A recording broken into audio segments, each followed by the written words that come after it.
South ఇండియాలోనే అతి తక్కువ ధరలకి రత్నాలనందించే ఏకైక సంస్థ 6JVR.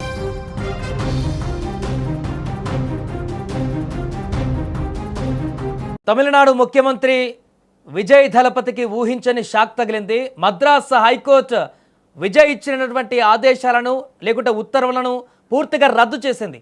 కరూరు బాధితులకు ప్రభుత్వ ఉద్యోగాలు ఇవ్వడం పట్ల హైకోర్టులో జరిగినటువంటి విచారణలో ఆదేశాలు జారీ చేసింది. ఈ యొక్క ప్రభుత్వ ఉద్యోగాలు వారికి ఇవ్వడం పట్ల ఫైర్ అయింది మద్రాస్ హైకోర్టు. జాబ్స్ ఇస్తూ సర్కార్ ఇచ్చిన ఉత్తర్వులు చెల్లవంటూ తాజాగా వెల్లడించింది మద్రాస్ హైకోర్టు. ప్రభుత్వ ఉద్యోగం ఉచితంగా పంచి పెట్టేది కాదంటూ కూడా ఈ సందర్భంగా హైకోర్టు వ్యాఖ్యానించింది.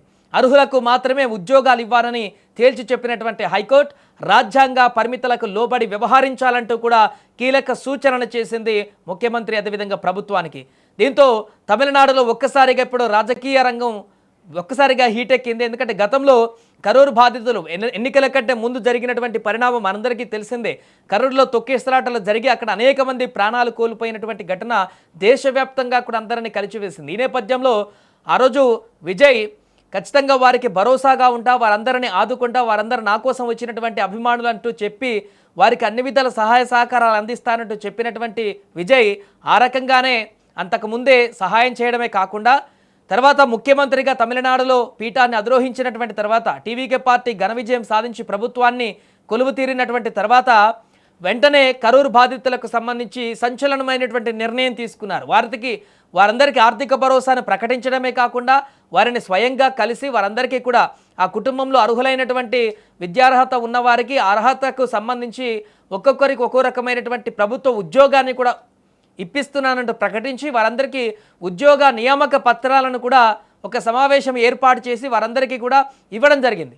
దీంతో విజయ్ తీసుకున్నటువంటి నిర్ణయాన్ని అందరూ అప్పుడు ప్రశంసించారు. దేశవ్యాప్తంగా కూడా తను మాటకు కట్టుబడి ఉంటాడు, తన కోసం నమ్మినటువంటి వ్యక్తులకు ఏదైనా చేస్తాడు, విజయ్ తనను నమ్ముకున్నటువంటి వారిని ఎట్టి పరిస్థితుల్లో వదిలిపెట్టాడు, ఎంత దూరమైనా కూడా వెళ్తాడు అనేటువంటి ఒక పాజిటివ్ సందేశాన్ని దేశమంతా కూడా తీసుకొని వెళ్ళారు. కానీ ఇప్పుడు తాజాగా హైకోర్టులో వేసినటువంటి ఒక పిటిషన్లో భాగంగా కొంతమంది విజయ్ ఇచ్చినటువంటి ప్రభుత్వ ఉద్యోగాలకు సంబంధించి కౌంటర్ దాఖలు చేశారు. దీనికి అనుగుణంగానే విచారణ చేసినటువంటి మద్రాస్ హైకోర్టులో కూడా భిన్నమైనటువంటి వాదనల తర్వాత హైకోర్టు కూడా ఈ యొక్క వాదనను ఏకీభవించింది. ఒక ప్రభుత్వము ఒక వ్యక్తి ఈ రకంగా ప్రభుత్వ ఉద్యోగాలు పంచుకుంటూ పోతే రేపొద్దున దానికి ఒక విలువ ఉండదనేటువంటి విధంగా ఇప్పుడు తాజాగా కోర్టు కూడా ప్రశ్నించినటువంటి సందర్భం అయితే కనిపిస్తుంది. ఉచితంగా పంచిపెట్టడానికి ఇవి ప్రభుత్వ ఉద్యోగాలు అలా పంచిపెట్టడానికి కుదరదు, ఇలా ఎలా ఇచ్చారో అంటూ కూడా ఆదేశాలను వెంటనే రద్దు చేయాలంటూ ఇప్పుడు ఏదైతే వాళ్ళకి ప్రభుత్వ ఉద్యోగాలకు సంబంధించి నియామక పత్రాలు ఇచ్చారో వాటన్నింటినీ కూడా రద్దు చేసింది. అంటే ఇప్పుడు కరూరు బాధితులు ఎవరైతే ఉన్నారో వారి కుటుంబాలలో ఉద్యోగాలు వచ్చాయని చెప్పేసి అనుకుంటున్నటువంటి వారందరికీ కూడా ఇప్పుడు పూర్తిగా వారు ప్రభుత్వ ఉద్యోగులు కాదు, సాధారణంగానే వారు ఉన్నటువంటి పరిస్థితి.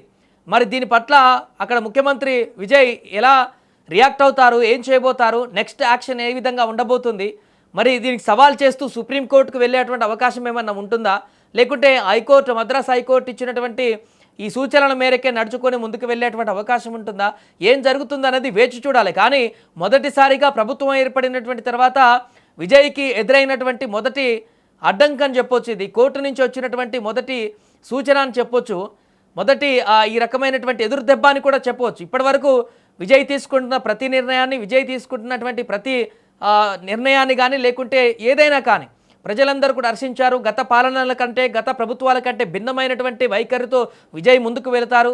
కొత్త తరమైనటువంటి యువతకు ఈ యొక్క కొత్త పాలనను అందిస్తూ తమిళనాడులో ద్రవిడియన్ కాకుండా మిగతా పార్టీలతో ద్రవిడియన్ పార్టీలతో సంబంధం లేకుండా మిగతా పార్టీ అనేటువంటి ఒక కొత్త ఇనిషియేట్ని తీసుకువచ్చి అందరికీ తీసుకువెళ్తున్నటువంటి తరుణంలో ఇప్పుడు ఒక చుక్కెదురు కావడం, విజయ్ తీసుకున్నటువంటి నిర్ణయానికి అడ్డంకి రావడము, మద్రాస్ హైకోర్టు నేరుగా ఇన్వాల్వ్ అయ్యి రాజ్యాంగ పరిమితులకు లోబడి వ్యవహరించాలంటూ సూచించడము, ఈ పరిణామాలన్నీ కూడా కొంత ఇబ్బందికరమైనటువంటి పరిస్థితులు ఇప్పుడు విజయ్కి వచ్చేటువంటి అవకాశం కనిపిస్తుంది. అంటే మరి ఈ నిర్ణయాన్ని ఖచ్చితంగా కోర్టు ఆదేశాలకు తలొగ్గి వెనక్కి తీసుకుంటారా, లేకుంటే సుప్రీంకోర్టుకు వెళ్తారా, లేకుంటే ప్రత్యామ్నాయ మార్గంలో సరే గవర్నమెంట్ ఉద్యోగాలు కాకుండా కాంట్రాక్ట్ బేసిక్గా మరి ఏమైనా ఉద్యోగాలు కల్పించేటువంటి బాధ్యత తీసుకుంటారా, లేకుంటే వారికి ఇంకో రకమైనటువంటి భరోసా ఇచ్చేటువంటి పరిస్థితి తీసుకువెళ్తారా, ఏం చేస్తారా అనేది ఇప్పుడు చూడాలి. విజయ్ నిర్ణయం పైనే ఇప్పుడు తమిళనాడు రాష్ట్ర వ్యాప్తంగా కూడా ఉత్కంఠగా ఎదురు చూస్తున్నటువంటి పరిస్థితి. హైకోర్టు ఇచ్చినటువంటి ఈ యొక్క ఆదేశాల తర్వాత ఇప్పుడు ముఖ్యమంత్రి విజయ్ ఎలాంటి నిర్ణయం తీసుకుంటారు, నెక్స్ట్ స్టెప్ ఏం చేయబోతారు, దీనిపైన ఎలాంటి ప్రకటన చేస్తారు, లేకుంటే ఏ విధంగా ముందుకు వెళ్ళబోతారు అనేది కూడా, ఎందుకంటే ఇంకా భవిష్యత్తులో పాలనాపరమైనటువంటి అంశాలలో అనేకమైనటువంటి ఇలాంటి లీగల్ చిక్కులు వచ్చేటువంటి అవకాశం ఉంటుంది. గతంలో అనేక మంది సీనియర్స్, అనుభవం ఉన్నటువంటి అనేక మంది ముఖ్యమంత్రులకే చాలా ఇలాంటి చట్టాలు కానీ లేకుంటే రకరకాల నిర్ణయాలు తీసుకున్నప్పుడు, ఆర్డినెన్స్లు ఇచ్చినప్పుడు, లేదంటే కొత్త నిర్ణయాలకు తీసుకున్నప్పుడు వాటిని కోర్టులో ఇబ్బందికరమైనటువంటి పరిస్థితులు వస్తే వాటిని ఎలా సార్ట్అవుట్ చేసుకోవాలో వారికి కొంత అనుభవం ఉండేది. ఇప్పుడు విజయ్కి ఈ విషయంలో కొత్త కాబట్టి ఇలాంటి లీగల్ టెక్నికల్ ఇష్యూస్ని కూడా సార్ట్అవుట్ చేసుకుంటూ ముందుకు వెళ్ళాలంటే ఏం చేయాలి, తను తీసుకునేటువంటి నిర్ణయాలలో కోర్టు కూడా అంగీకరించే విధంగా ఉండాలంటే ఏ రకంగా వెళ్ళాలి, ఏ రకంగా ఆ యొక్క పరిమితులను లోబడి ముందుకు వెళ్ళాలనేటువంటి అంశాలపైన కూడా ఇప్పుడు ఒక కొత్త అవగాహన తెచ్చుకునేటువంటి అవకాశము విజయ్కి కలిగినట్టుగా కనపడుతుంది. ఏదేమైనా కూడా హైకోర్టు, అక్కడ ఉన్నటువంటి మద్రాస్ హైకోర్టు ఇచ్చినటువంటి తీర్పుతో, అక్కడ ఆదేశాలతో తమిళనాడులో ఒక్కసారిగా కొత్త చర్చకు దారితీసింది. మొదటిసారి విజయ్కి ఎదురుదెబ్బ తగిలినట్టుగా కనిపించింది. మరి ఈ నిర్ణయాన్ని, హైకోర్టు నిర్ణయాన్ని విజయ్ ఎలా గౌరవిస్తారు, లేకుంటే నెక్స్ట్ స్టెప్ ఎలా తీసుకుంటారు, కరూరు బాధితులకు ప్రత్యామ్నాయ మార్గాల్లో ఇంకేమైనా చూపిస్తారా లేదా అనేది వేచి చూడాలి.